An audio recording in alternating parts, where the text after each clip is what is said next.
if you look at a large ERP implementation project, right, or a custom application project, typically it will be orchestrated by the CIO CTO organization, Chief Information Officer and the CTOs. They will be the people who will be running that initiative because it is seen as a enterprise-wide initiative, impacting, benefiting, right, everybody in the organization. An ERP implementation is a massive exercise that cuts across all boundaries, right? Whereas if you take data analytics initiatives, it could be a small initiative that is being just run by, say, a senior vice president within the marketing organization or within the finance organization, or a supply chain S&OP head might be looking at how do I optimize inventory at certain points in my supply chain for a specific set of SKUs, right?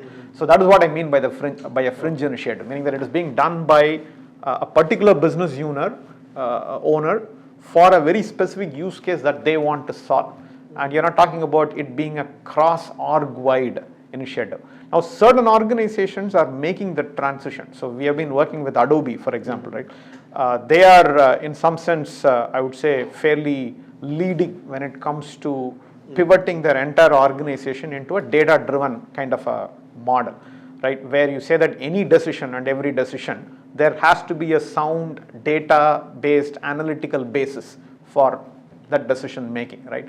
And we are not just going to go by gut feel or what somebody feels, no warm and fuzzy type of decisions, but instead we will actually make decisions on the back of data and analytics. Some organizations are doing that, and those organizations are starting to make a play where they say that putting in the data engineering infrastructure, the modeling mechanism is cost of doing business, meaning that they need to get that right for them to derive competitive advantage, right? And therefore there in those organizations you see larger initiatives, right? But otherwise you will see initiatives being run by a business unit holder, right, or a functional lead, for example, for just that particular use case. With Uber, it was very interesting. We kind of started engaging with them around the pandemic, right, when it started. And obviously, we all saw how the mobility business took a big hit during the pandemic. I mean, people just stopped traveling, right, even within the city.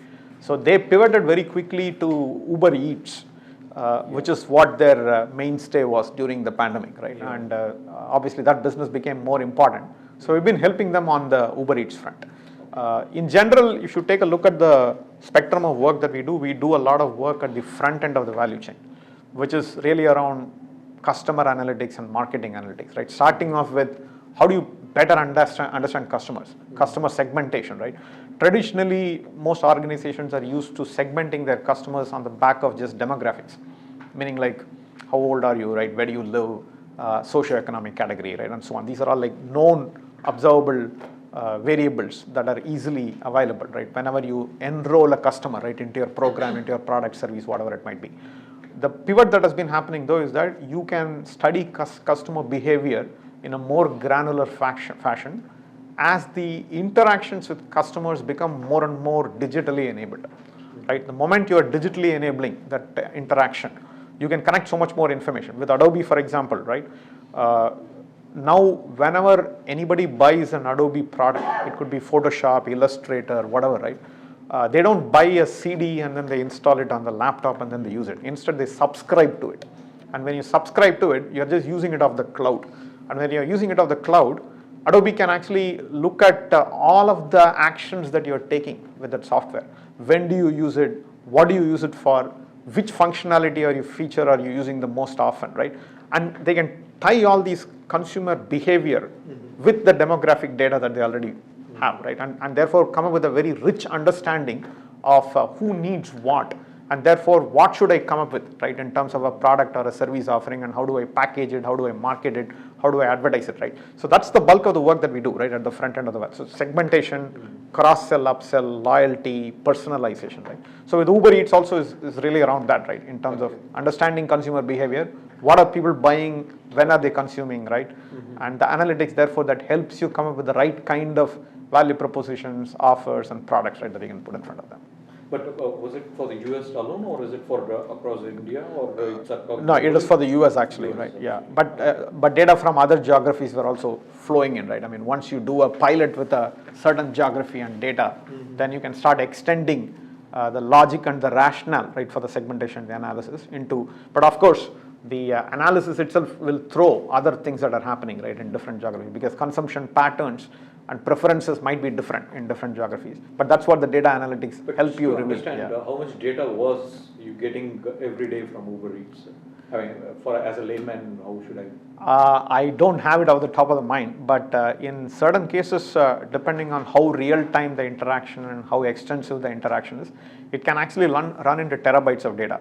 Okay. And as a matter of data confidentiality, security policies, we don't bring any data into our premises or our systems. Typically, we have access into the client's cloud-enabled systems, and they host all the data on their own cloud and their servers, and they also provide the necessary software, right, with which we can do the analytics. So they buy the licenses. So for example, if you need a Tableau or a ClickView to provide charts and visualization, the client actually provides those licenses. So we are just able to remote login into their systems and servers and do all the analytics for them. So first, on the deal sizes, we do definitely see a trend in terms of an uptick in the deal size. So about 3 years back, right, if I were to look at our average deal sizes, they were in the range of $150,000 or $200,000 per statement of work, right? Whereas I think I would say that this year, since the start of this year, our average deal size is in the 600 to 700K mark. So there has been a definite uptrend in terms of the deal sizes. Partly it is related to the point I made earlier, meaning that initiatives are becoming more mainstream. They are becoming larger initiatives, meaning that it is not just a simple use case for one business unit or one stakeholder, but it is a little bit more enterprise-wide, or at least cutting across a few functions, right? So the moment the use case becomes larger, then there are underlying data engineering and other platform plays also that come into the perspective. Because if you're just working with the data of a particular business unit, then you have a certain kind of an approach. But if you need to pull data from multiple business units, then you need an underlying data engineering platform. So the deal size becomes larger. So that trend we are witnessing. In fact, so much so that internally we used to have a threshold for when deal incentives get paid. And it used to be 150K. Okay. So today our deal incentive threshold is 500K, which means that if it is less than a 500K deal, there's no deal incentive. It counts towards the revenue target, but there's no incentive for the particular deal, right, for the salesperson, for example, right? So that's been trending up, and I'm expecting that it will get bigger.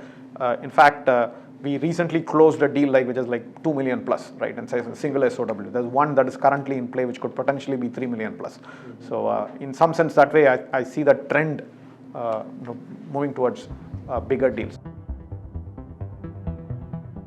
No, I think that will continue to be there. We are not expecting that 85% to change in a significant way. Okay. We are expecting that 85% of our revenues going forward also will largely come from existing accounts and existing stakeholders. Because as I said, in general, data analytics budgets are expanding and companies want to do more with what they have.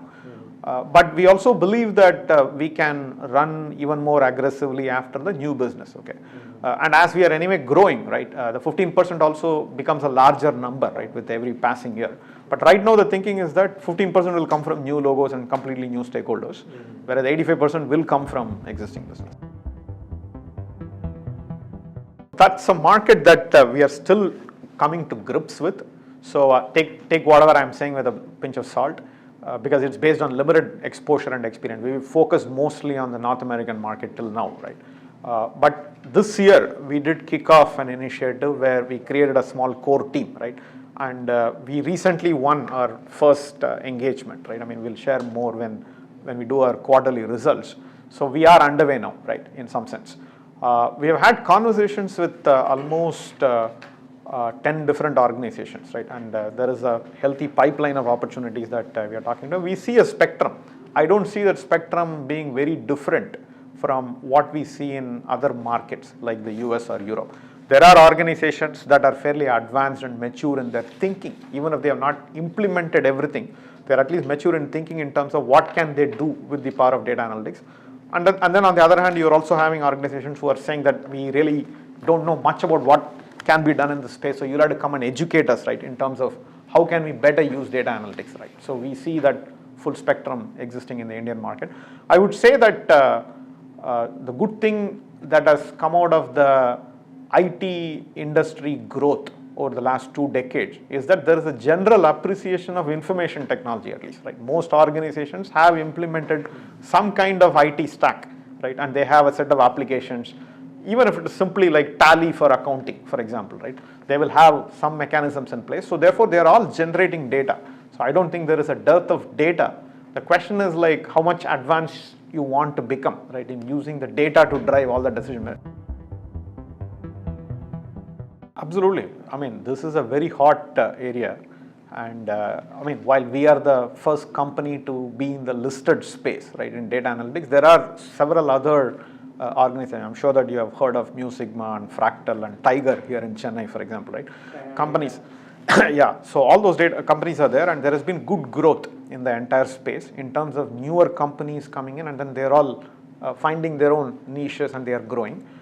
This space is also witnessing a huge amount of demand, right? Even from traditional players, right? If you take large IT services organizations like an Infy or a TCS, they are also trying to build their analytics practices. So Europe, there is good progress. We have hired a new Europe head of business. He has joined us in June, actually, towards the end of June.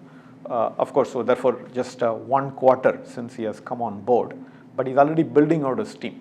So we are looking at adding people to the front end, which is the sales and business development bandwidth. We are also adding to the delivery and the capability. In fact, the new delivery head for Europe joined us yesterday. He's here in office today, right? And meanwhile, we have also been adding into the team, right? There is good potential in the European market in spite of the slowdown and all the things that you're hearing, right? I mean, for us, it's almost we are starting from zero, right? So there is enough scope for us, right, in some sense. And there are 2-3 engagements that we have recently closed. There are a half a dozen in the pipeline. So I'm expecting that there'll be good traction in the coming quarters. This is a year of setup. So I'm expecting this year it'll be more about making sure that the foundations are in place for the European practice. But next year should see some real results as well, right, in terms of revenues, right, and growth.